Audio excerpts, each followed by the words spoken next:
그 증자의 경우에 있어서 하고 감자의 경우에 있었을 때 봤을 때 결국 여기가 건드려지는 건 같아요. 같은데 자본금이 주는 방식을 얘기를 합니다. 이게 아까 증자 같은 그 공식은 같습니다. 일주의 금액 곱하기 주식수 이퀄 자본금이라는 공식에서 시작을 하기 때문에 이 자본금을 늘리는 방식에 있어서 지금 요거는 인정이 안 된다. 요거 늘리는 건 인정이 안 되기 때문에 이걸 늘릴 수밖에 없다. 이건 증자는 요렇게밖에는 안 되는데 감자의 경우는 결과물은 요게 준다. 자본금이 주는 것인데 거기에 대해서는 이 방식, 일주의 금액을 줄이는 방식과 주식수를 줄이는 방식을 둘 다 인정을 하고 있더라. 예, 그겁니다. 근데 실제로 일주의 금액을 줄이는 방식으로 하는 경우는 저도 못 봤어요. 못 보긴 했는데 방식이 있다라고는 되어 있습니다. 그래서 대개 감자가 일어난 케이스가 큰 회사들 같은 경우는 이제 정말 경영이 부실해져 가지고 더 이상 안 될 때 그때 일괄적으로 그냥 강제로 소각을 해버리거나 이런 경우들이 있거든요. 근데 일주 금액을 줄인다라고 하면은 가지고 있는 주식수는 그대로이면서 그냥 일률적으로 그냥 자기가 갖고 있는 주식의 가치 줄어드는 것 뿐이죠. 그래서 이게 별로 없어요. 잘 없고 오히려 이제 이 일반적으로 있는 회사들은 투자를 받는 것의 거꾸로라고 생각하시면 됩니다. 투자를 받았을 적에 생각을 해보면 투자를 하면서 들어왔을 적에 기대했던 거는 두 가지죠. 일단 배당 잘 받아간 거. 두 번째는 뭐냐면 이 회사가 상장이 돼서 되게 내 주식이 대박이 나기를 기대를 합니다. 근데 그게 쉽지 않죠. 그러니까 어느 정도까지 기다렸다가는 부터는 이제 본전 생각이 나요. 그래서 이제 계속 이제 같이 이루어지면 그때서부터 이제 생각하는 게 최근에 그래서 상장 쪽을 노리는 쪽은 별로 없고요. 이게 이게 상장을 이제 IPO 뭐 기업 공개라고 하는데 그거보다는 아까 얘기 드렸죠. 처음에 스타트업이 시작이 되고 나면 중간에 어떻게 되는 거예요? 인큐베이팅 회사 들어오고 벤처 캐피탈 들어온 다음에 어느 정도까지 운영이 되다가 거기까지는 같이 움직여요. 같이 움직이다가 우리가 알고 있는 1세대 벤처 회사들 그쪽에 있는 회사들 그러니까 카땡 뭐 그죠? 네땡 뭐 이런 회사들이 있는 것 그리고 우리가 모르는 게임 회사들도 꽤 있습니다. 그런 쪽에 있는 회사들이 갖고 있는 자회사들이 있어요. 투자하는 회사들. 거기 이제 벤처 캐피탈처럼 들어오는 건 아니고 아예 아이템이 이제 어느 정도 운영이 가능하다라고 생각하면 그거를 회사를 사죠. 아예 인수를 해버려요.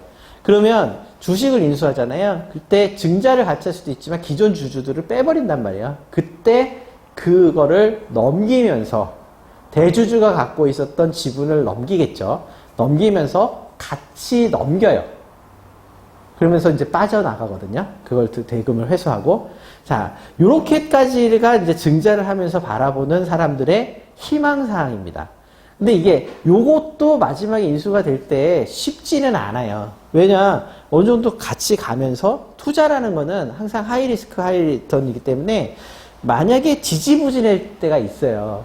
지지부진해질 때가 있으면 정말 안 좋게 돼갖고 회사가 그냥 손을 놔버리는 경우가 있습니다. 그러면 해산이나 아니면 그냥 방치하게 되는 것인데 그게 아니고 어느 정도 여력이 있긴 한데 내가 기대했던 부분만큼이 안 된다라고 생각을 하면 어떻게 하냐면 내 거 빼줘 이렇게 됩니다. 내 거 빼줘. 내 거 빼줘 하는 경우가 생기고요. 아니면 그 일반 투자자가 내 거 빼줘 하는 방식이 아니면 동업관계에서 내 거 빼줘. 이 두 가지 방식이 거의 대부분이거든요. 그러면 그때 선택할 수 있는 방법은 그 주식을 다른 사람이 사줘야 돼요. 그죠? 근데 그 지지부진한 상태에서 다른 사람이 사주려고 하면은 그냥 기존의 주주가 사주려고는 하려면 대주주밖에는 할 수 없는데 대주주도 지금 돈이 많은 상태가 아니지요. 그죠? 그러면 이제 회사에서 사줘 이렇게 되는데 회사에서 살려면은 자기 주식의 취득이라고 해갖고 절차가 있어요. 원래 그냥 막 사기도 하거든요. 막 사면은 나중에 이게 이 문제가 이 뒷설거지가 잘 안 돼요. 그래서 자기 주식의 취득이란 부분이 있을 때 거기에 대해서는 배당 가능한 재원이 있어야 된다라고 되어 있기 때문에 그러면 회사가 좋다는 얘기 아니에요. 그러니까 쉽지 않거든요. 그러니까 결국은 이도 저도 못하기 때문에 그냥 덜컥 먼저 사버리고 이거 해결해줘 그러면 진짜 그땐 진짜 난감한데 그렇지 않고 먼저 이거 했을 때 대부분 취하는 방식이 내 거 빼줘 하면서 회사가 돈을 내줄 수 있는 방식은 하나입니다. 감자.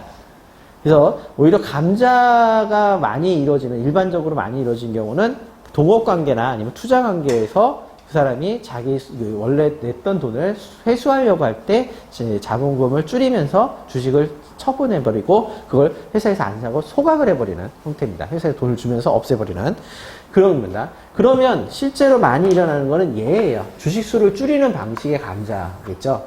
자, 그래서 주식수를 줄이는 방식의 감자가 일어날 때는 우리가 감자 절차는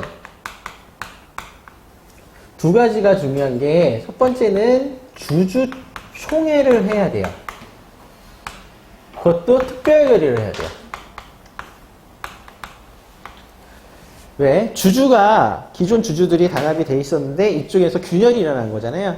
그러면은 그 부분에서 그만큼 주주들이 중요시 보이는 상황입니다. 그래서 주주총회 특별 결의를 통해 갖고 승인을 받아야 되고 두 번째는 채권자들이 저 등기부에 찍힌 자본금이 줄기 때문에 불안해할 수밖에 없습니다. 그래서 채권자 보호 절차를 발부하도록 되어 있습니다. 이 채권자 보호 절차라는 것은 뭐냐 하면은 이의 신청 기간을 두고 통지 및 공고를 하게 돼 있고요. 그러니까 회사에 우리가 잠자 절차를 진행합니다라는 회사의 공고 방법에 따른 공고를 반드시 하고 그거를 이의 신청 기간을 한 달을 줍니다. 한 달. 그 신청 기간 내에 이의 신청이 들어올 사람들은 들어와라 라고 하고 그 다음에 중요한 채권자들, 알고 있는 채권자라고 했는데 일반적으로 적은 금액은 큰 의미는 없죠. 근데 이 은행빚 아니면 기관빚 이런 것들은 반드시 별도로 통지를 하게 돼 있어요. 그 통지를 해갖고 이의 신청 기간에 대한 통지 공고를 하면 만약에 이의가 들어오면 갚아야 돼요. 갚거나 담보를 제공하게 되어 있습니다.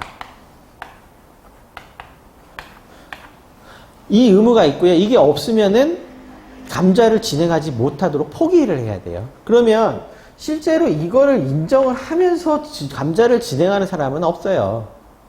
거의 없어요.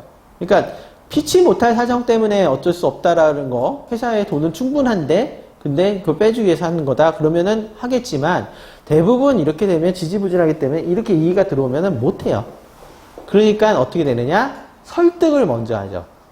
채권자들, 대부분 작은 채권자들은 신문 공고를 하면 여러분들 신문 안 보잖아요. 공고. 그죠? 그러니까 들어오질 못한다라고 보고 이 통지 별도로 기관 투자자들, 이렇게 기관 채권자들, 그러니까 은행이나 기보신보 이렇게 되거나 이런 쪽은 이게 이 개별 통지를 안 받으면 너 몰랐다고는 할 수 없다. 회사에서. 그죠? 그렇기 때문에 이 부분에 대해서 내가 감자 절차에서 나 통지가 없었기 때문에 나는 여기에 대해서 감자에 대한 무효라고 주장을 하겠다. 이렇게 얘기가 나온단 말이에요. 그러면 그게 더 큰일이죠, 나중에. 그러니까 그런 경우를 대비를 해서 미리 협의를 합니다. 담당자 입장에서는 기보신보의 대표자가 그걸, 혹은 은행의 대표자가 이거를 챙기지는 않겠죠. 누굽니까? 대출을 실행했던 그 기관, 담당자겠죠. 그 담당자가 이것을 문제가 생겼을 적에 나중에 물어보는 게 뭐냐면, 거기서, 야, 너 통지 받았니? 라고 물어본단 말이에요. 그러면, 통지를 받았는데 검토를 해보니까 실질적으로 이러이러하게 해서 내주는 거고 회사 자체는 계속 운영이 되는 겁니다 라고 판단을 했습니다 라고 하면은 상관이 없죠. 근데 아니요 못 받았는데요. 그러면은 못 받았지만 괜찮습니다 라고 얘기를 하는 순간 내 책임이잖아요. 그건 안 한단 말이에요. 그러니까 그 부분에 대해서는 미리 얘기를 해서 통지는 갈 겁니다. 하지만 문제 없는 회사입니다 라고 얘기를 해주는 거죠. 그죠? 그래서 미리 협의가 돼서 그래 그러면 보낸 거는 꼭 보내야 돼 라고 하면은 우리 쪽에서 그러면 우리도 내용 증명으로 보낼게요 혹시 문제가 될지 모르니까 보낼 테니까 받으시더라도 그거에 대해서는 얘기하신 대로 이의 신청 없는 걸로 이렇게 정리가 됐으면 좋겠습니다라고 얘기를 하고 시작이 됩니다. 그렇게 먼저 첫 번째가 그거예요. 첫 번째가 이거를 먼저 해놓고 그 다음에 주주들이 설득되는가를 두 번째를 보는 겁니다. 그죠? 외부에서 먼저 하고 그 다음에 설득되느냐 보고 오케이 됐다. 그러면은 이 절차를 시작함에 있어서 주총을 하세요. 어떻게 하세요 라고 해서 안건을 드리죠. 안건을 드리고 거기서 주총이 통과됐는지 여부를 알려주세요. 그러면 통과가 됐다. 그러면 내용의 수정이 없냐라고 한 다음에 공고문을 어떻게 합니까? 신문공고 신청을 하게 됩니다. 그러면 신문공고가 나갔겠죠? 그러면서 그 당시에 신문공고가 나가면서 주요한 채권자가 있느냐? 그죠? 그러면 공고 내일 나갈 거니까 내일 뭘 해야 되죠? 그쪽에서는, 회사에서는 통지서 양식을 그대로 똑같은 걸 쓸 거 아니에요? 그거를 그쪽에다가 내용 증명으로 꼭 보내셔야 합니다. 같은 날. 그리고 난 다음에 그 날짜가 통지로부터 한 달이잖아요. 한 달 기간 동안은 기다리시면 됩니다. 그리고 그게 끝나는 날짜에 맞춰가지고 그 다음날, 그날 24시간이 기다리니까 그 다음날 감자를 절차를 마지막 마무리 진행하면 됩니다. 그래서 서류는 언제 받느냐? 중간 거의 끝날 때쯤에 일괄해서 받겠습니다. 라고 받는 거예요.